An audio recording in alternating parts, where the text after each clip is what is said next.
tentang isu-isu menarik di dunia pendidikan ini. Dan itu kita juga bakal membahas tentang teknologi dan masa depan generasi muda. Oke, betul banget nih. Nah, di episode kali ini kita akan membahas topik yang lagi ramai dan sangat dekat dengan kehidupan kita sekarang. Itu tentang apa sih, Kak? Tentang praktek pembelajaran coding dan juga artificial intelligence atau AI di berbagai negara saat ini. Oke, kita bakal ngobrol nih bagaimana negara-negara maju selain Indonesia itu, contohnya seperti Finlandia, Korea Selatan, Amerika Serikat hingga Singapura mulai menerapkan coding dan AI nih di dalam sistem pendidikan mereka. Nah, mulai dari metode belajarnya, budaya teknologi, dan bagaimana mereka mempersiapkan generasi muda dalam menghadapi era digital pada masa kali ini. Dan tentunya kita di sini juga akan membahas posisi Indonesia sendiri ya di tengah perkembangan teknologi yang sangat cepat ini. Apakah di sini kita udah siap dan apa tantangan yang saat ini dihadapi oleh Indonesia dan apa saja sih peluang yang bisa kita manfaatkan oleh generasi muda Indonesia saat ini. Nah, supaya pembahasannya makin seru nih, hari ini kita sudah ditemani dengan 5 narasumber yang keren dan luar biasa ya Kak ya di sini. Benar sekali. Yang tentunya mereka juga punya pandangan menarik tentang dunia coding dan artificial intelligence di dunia pendidikan. Oke, mungkin kita bisa langsung aja ya Kak menyapa narasumber kita yang hebat hari ini ya. Sebelum itu Kak, kita lupa nih, kita belum berkenalan sendiri. Iya, karena sebelumnya kita harus memperkenalkan diri terlebih dahulu juga ya Kak ya. Oke, mungkin bisa dimulai dari aku Nadia Wibowo selaku host. Halo semuanya, Pak Diti Maharani juga selaku host. Oke, mungkin kita bisa langsung sapa narasumber kita yang sangat hebat hari ini ya Kak ya. Mungkin bisa kita mulai terlebih dahulu dengan narasumber pertama kita. Di sini ada Kak Eti. Halo Kak Eti. Halo. Oke. Mungkin Kak Eti ini bisa perkenalan diri terlebih dahulu dan aktivitas apa saja sih yang sedang Kak Eti lakukan saat ini gitu. Halo semuanya. Halo Kak Eti. Perkenalkan, saya Eki. Saat ini saya aktif mempelajari perkembangan teknologi digital, khususnya coding dan AI, serta tertarik dengan bagaimana teknologi bisa diterapkan dalam dunia pendidikan. Nah, oke, jadi kan di sini Kak Eki ini tertarik banget ya sama coding sama AI ini. Mungkin nanti kita bisa sedikit tanya-tanya ya Kak. Benar. Oke, mungkin kita lanjutkan ke narasumber yang kedua kita ya. Di sini ada Kak Alia. Halo Kak Alia. Oke, mungkin Kak Alia bisa ini ya perkenalkan diri terlebih dahulu dan boleh nggak sih Kak kayak spill sedikit nih cerita tentang ketertarikan Kakak terhadap dunia coding saat ini. Halo semua. Hai Kak Alia. Aku Alia dan aku tertarik dengan dunia teknologi karena menurut aku coding dan AI bukan lagi sekedar skill tambahan, tetapi sudah menjadi bagian penting dari kehidupan modern ini. Oke, benar sekali dan aku setuju banget ya karena memang AI ini bukan sesuatu hal sebuah aplikasi juga yang harus kita kesampingkan ya Kak, karena kita harus tetap karena kedepannya itu kita juga pasti butuh banget yang namanya teknologi, jadi kita nggak boleh kita acuh terhadap coding dan AI saat ini, gitu ya Kak ya. Betul Kak. Lanjut aja ke narasumber kita yang ketiga. Mungkin bisa perkenalan Kak Sahda dan saya mau nanya-nanya sedikit nih tentang gimana sih awalnya Kak Sahda tertarik buat bahas isu pendidikan khususnya yang berbasis teknologi seperti itu Kak. Oke, sebelumnya perkenalkan nama aku Sahda Maisel. Halo Sahda. Halo Sahda. Nah benar katanya Alia tadi ya kalau semakin berkembangnya zaman itu teknologi juga akan semakin berkembang. Nah jadi menurutku pendidikan itu juga harus terus berkembang mengikuti zamannya juga teknologinya. Nah jadi aku tertarik untuk mempelajari bagaimana negara-negara maju untuk mulai mengintegrasikan coding dan AI dalam proses pembelajaran siswanya. Oke, cukup dipahami banget ya Kak. Mungkin kita bisa lanjutkan ke narasumber keempat kita. Di sini ada Kak Anissa. Halo Kak Anissa. Oke, nah aku mau tanya-tanya sedikit nih Kak, dan aku mau sedikit menggali informasi dari Kakak tentang gimana sih pandangan dari Kak Anissa sendiri tentang AI yang ada di dunia pendidikan saat ini. Nah, baik, sebelumnya perkenalkan nama saya Anissa. Halo Kak Anissa. Jadi menurut saya itu AI mempunyai dampak besar dalam pendidikan, terutama dalam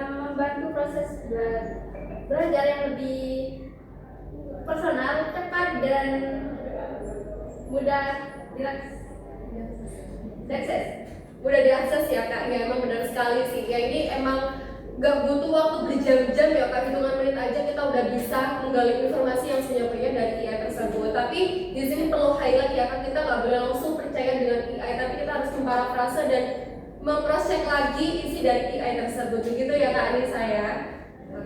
Oke, mungkin lanjut ke narasumber terakhir kita yaitu Kak Vita. Halo Kak Vita. Halo Kak Vita. Perkenalkan, saya Eka Purita, saya biasa dipanggil Vita. Oke, mungkin aku mau nanya-nanya sedikit nih tentang apa sih yang buat Kak Vita ini tertarik di topik ini, khususnya tentang coding dan AI ini.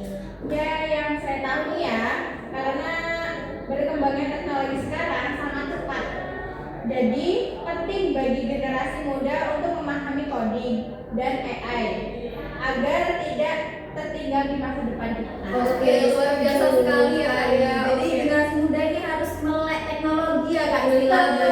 Apalagi kita generasi muda juga memang harus melek banget ya. Apalagi di sini kita juga sebagai calon guru jadi benar-benar harus memperhatikan gimana coding dan AI untuk masa depan nantinya gitu ya Kak ya. Oke, mungkin tadi sudah perkenalan sedikit ya Kak dari narasumber hebat kita hari ini. Mungkin kita bisa masuk ke pembahasan inti ya Kak ya. Boleh. Nah, kita mungkin bisa mulai dari pertanyaan-pertanyaan ringan dulu ya Kak ya. Oke, ini pertanyaannya buat semua narasumber kita saat ini. Nah, yang pertama itu kalau kita belajar coding di luar negeri nih. Nah, narasumber yang hebat-hebat ini, menurut kalian mau belajar di negara yang mana? Dan apa alasannya kenapa memilih negara tersebut? Oke, mungkin bisa dimulai dari narasumber pertama kita dulu ya, ada Kak Eki di sini. Oke, boleh. Jadi saya pilih Korea Selatan. Kenapa? Karena perkembangan teknologinya itu lebih cepat dan sistem pendidikannya itu sangat disiplin. Wow, Korea Selatan. Korea Boleh, Selatan. Oke, mungkin itu ya kalau dari Kak Eki tadi di Korea Selatan. Kalau dari Kak Alia sendiri nih, kira-kira mau di negara mana untuk belajar coding dan kenapa alasannya? Kalau saya lebih tertarik ke Finlandia. Oke. Karena metode belajarnya lebih santai tapi tetap efektif. Oke, begitu ya Kak ya. Semoga nanti ada rezeki ya buat ke Finlandia nantinya. Oke, kita lanjut ke narasumber ketiga kita. Di sini ada Kak Sada dengan pertanyaan yang sama, mungkin bisa langsung dijawab Kak. Oke, aku lebih prefer Amerika Serikat ya, karena mungkin di sana itu banyak banget teknologi besar yang berkembang di sana. Jadi aku tertarik ke Amerika. Tidak diragukan lagi ya Kak Lau. Untuk Amerika Serikat sendiri dari dulu sudah memang negara maju banget ya, gitu. majunya tuh maju banget. Oke, bisa langsung saja lanjut ke narasumber keempat kita. Buat Kak Anissa nih, masih pertanyaan yang sama ya Kak. Mau ke negara mana dan kenapa alasannya untuk belajar coding dan AI lebih lanjut? Kalau saya ini lebih tertarik ke negara Singapura ya, karena pendidikan di sana itu digitalnya sangat terstruktur. Singapura ya Kak, negara tetangga kita ya. Tadi dekat banget ya, tinggal nyebrang aja gitu ya Kak ya. Oke, kita masuk ke narasumber kita yang terakhir dengan pertanyaan yang sama nih Kak Vita. Gimana nih? Kira-kira menurut Kak Vita, kalau Kak Vita ini ditempatkan untuk belajar coding mau di negara mana dan kenapa alasannya? Yang belajar di Korea karena mereka ini mengembangkan teknologi tapi tetap menjaga budaya belajarnya. Oke, luar biasa sekali ya Kak, berbagai macam negara sudah menjadi impian di narasumber hebat kita hari ini. Semoga nantinya kita juga ikutan ya Kak ya untuk belajar coding di negara-negara maju yang sudah teman-teman sebutkan hari ini. Nah, langsung saja kita memasuki ke Segmen 1 tentang gambar-gambar pendidikan mengenai coding dan AI di masa depan.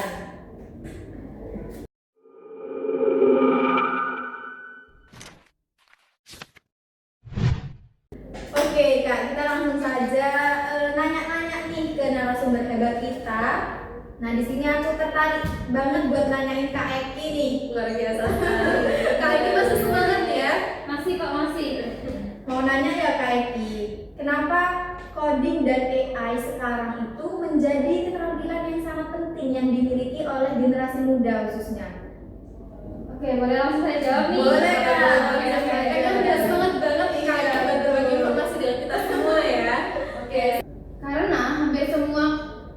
pekerjaan itu kan sekarang mulai terhubung dengan teknologi ya.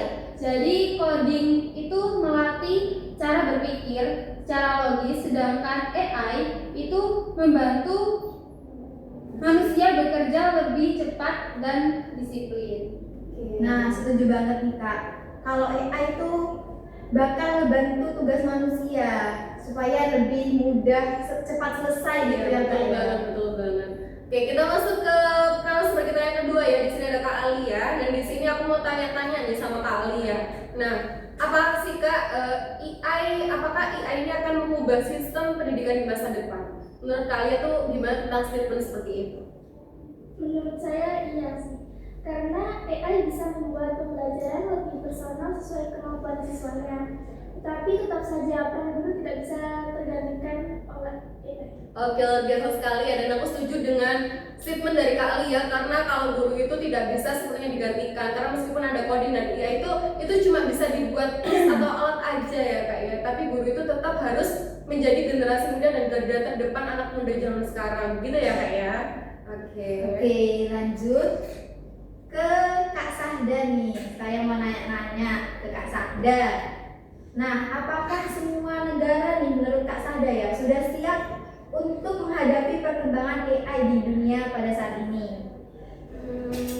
Kalau menurutku masih belum semuanya ya, masih belum siap semua. Tapi sudah ada beberapa negara maju yang sudah memiliki akses teknologi dan fasilitas yang lebih baik. Tetapi ada juga beberapa negara yang masih menghadapi keterbatasan infrastruktur dan SDM yang rendah. Berarti intinya mayoritas diambil alih oleh negara maju ya Kak buat menerapkan coding dan AI gitu. Dan sekarang kita mungkin masuk ke segmen kedua ya, yang di sini membahas tentang gimana sih praktik-praktik pembelajaran coding di berbagai negara yang sudah tadi kita ulas sedikit ya, negara-negaranya itu apa saja begitu ya di sini ya.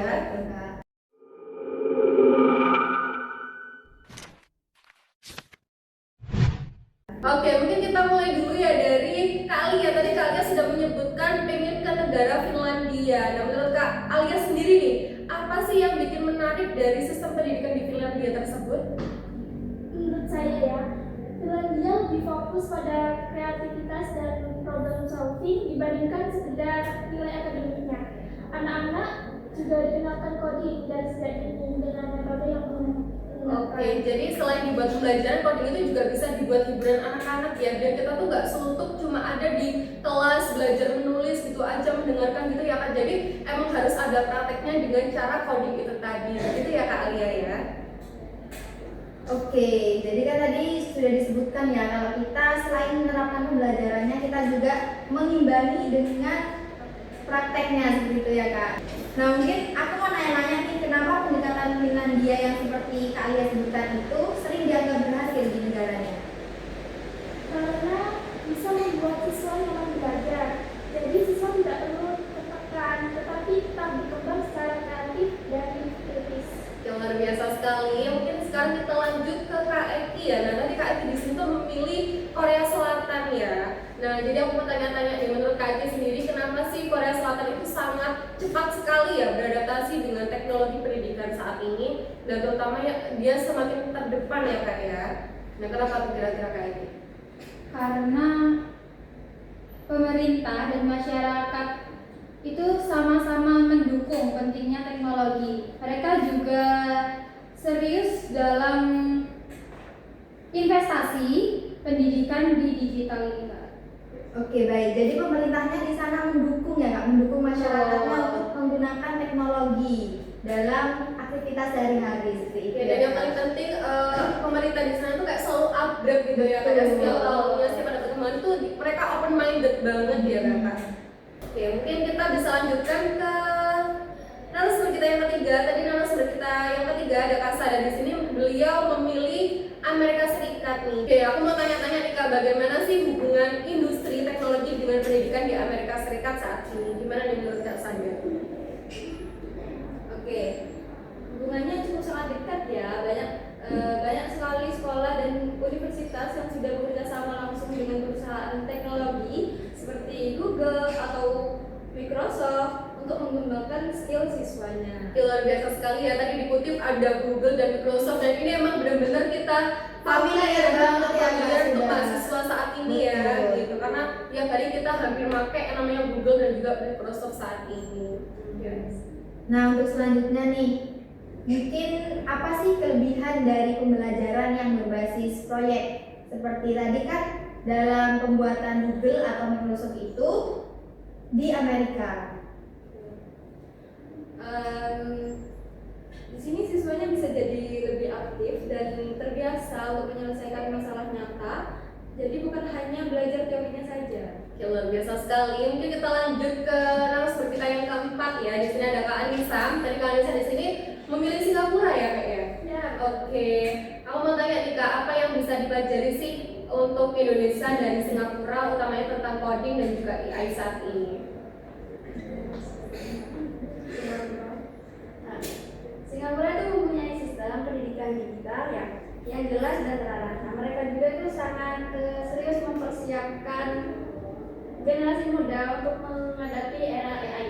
Oke, jadi kayak negara tetangga kita nih sudah siap banget ya Kak dengan pendidikan digital dalam harapannya. Nah, mungkin untuk Kak Anissa nih, gimana sih pemerintah Singapura itu mendukung transformasi pendidikan digital dalam proses belajar mengajarnya? Mereka itu menyediakan fasilitas teknologinya, pelatihan guru, dan kurikulum yang terus diperbarui sesuai perkembangan zaman. Oke, berarti ini Singapura tuh sangat mensupport banget ya Kak masyarakatnya untuk bisa hidup berdampingan dengan AI dan teknologi di zaman sekarang ini. Gitu. Makanya Indonesia itu harus benar-benar ini ya, benar-benar belajar ya dari Singapura, karena memang fasilitas dan juga pemerintahnya itu sangat mendukung gitu ya. Mungkin bisa dibuat saran gitu untuk Indonesia makanya supaya kita juga tetap upgrade untuk keadaan coding dan juga AI saat ini. Dan sekarang kita masuk ke segmen 3. Di sini kita akan membahas Indonesia dan juga tantangannya dalam menghadapi coding dan juga AI.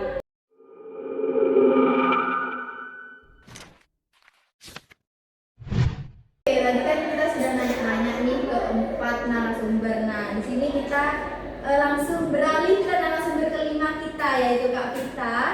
Nah, di sini saya mau nanya nih Kak, kalau misal dibandingkan dengan negara lain, gimana sih posisi Indonesia pada saat ini? Gitu?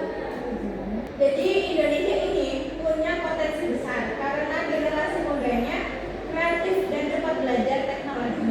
Tapi masih ada tantangan dalam pemerataan pada akses ke pendidikan digital. Oke, jadi potensi besarnya ini kan kita para Gen Z ini udah melek banget ya sama teknologi. Jadi kita juga punya potensi buat cepat belajar teknologi, cepat mahal gitu. Cuma kita yang disayangkan itu adanya pemerataan akses seperti itu ya Kak tadi. Jadi kayak ada sekolah-sekolah di pelosok itu yang tidak dapat belajar teknologi di dalam sistem di sekolahnya. Oke, aku mau beralih ke Kak Sada ya. Aku mau Tanya-tanya. Ya, aku mau tanya-tanya sedikit nih tentang apa sih tantangan terbesar penerapan pembelajaran AI di Indonesia. Mungkin bisa langsung dijawab oleh Kak Sada. Dari kesiapan infrastruktur, kualitas internet, dan kemampuan tenaga pendidik untuk di Indonesia itu masih menjadi tantangan utama ya. Oke, kira-kira ini karena apa ya Kak tantangannya? Mungkin bisa disebutkan salah satunya aja tantangannya. Karena mungkin ini untuk pemerataan di Indonesia masih kurang. Iya, banyak sekali ya. Kayak apa daerah-daerah terpelosok yang memang benar-benar kurang diperhatikan pemerintah begitu ya Kak ya. Untuk pertanyaan selanjutnya kita beralih ke narasumber keempat kita, ya, yakni di sebelah saya ini. Saya mau nanya nih Kak Anissa, menurut permasalahan yang sudah disebutkan sama Kak Vita sama Kak Sada tadi, menurut Kak Anissa nih, apa langkah yang perlu dilakukan negara Indonesia agar Indonesia ini tidak tertinggal oleh perkembangan zaman pada saat ini? Nah, langkah yang perlu dilakukan itu perlu kolaborasi antara pemerintah, sekolah, dan masyarakat untuk meningkatkan literasi digital dan akses teknologi. Oke, memang harus seimbang ya antara pemerintah, sekolah, dan masyarakat. Jadi nggak bisa nih kalau misalkan pemerintahnya udah kayak mulai open minded tetapi sekolah dan masyarakat ini kurang mendukung. Jadi tiga rangkaian ini emang harus saling berdampingan ya Kak, dan saling mendukung satu sama lain gitu ya Kak ya. Sangat luar biasa sekali ya Kak jawabannya. Nah, aku mau nanya lagi nih ke Kak Vita. Menurut Kak Vita, apa sih peluang generasi muda di Indonesia ini dalam era digital AI saat ini Kak? Nah, menurut saya ini peluangnya sangat besar ya. Generasi muda sekarang Indonesia bisa menjadi kreator teknologi, bukan hanya penggunanya. Asalkan terus belajar dan mau beradaptasi. Oke, saya setuju banget. Contohnya itu kan di TikTok udah banyak konten kreator yang Kak dari generasi muda, khususnya Gen Z udah mulai menggunakan media sosial. gitu. Luar biasa sekali ya Bang ya. Oke teman-teman, jadi dari diskusi hari ini kita bisa melihat bahwasannya coding dan AI ini sudah menjadi bagian penting dalam pendidikan global. Nah, setiap negara juga memiliki pendekatan yang berbeda-beda tadi ya Kak. Dari Betul. Korea Selatan, Finlandia maupun Amerika Serikat itu juga punya pendekatan yang berbeda dalam penerapan coding di negaranya. Tapi itu tujuannya tetap sama ya teman-teman, yaitu mempersiapkan generasi muda untuk menghadapi masa depan yang serba digital ini. Oke, mungkin itu saja ya kita menggali informasi dari narasumber kita hari ini. Nah, hari ini terima kasih untuk semua narasumber yang sudah berbagi insight dengan kita semua kali di sini, karena tepuk tangan untuk kita semua. Oke, dan aku mau terima kasih juga kepada teman-teman yang udah mau dengerin podcast kita ini dari awal sampai akhir. Benar-benar banget. Oke, untuk itu jangan lupa follow dan bagikan episode ini dengan teman-teman kalian supaya banyak yang sadar ya tentang pentingnya coding dan juga AI di masa depan. Kami selaku host mengucapkan sampai jumpa di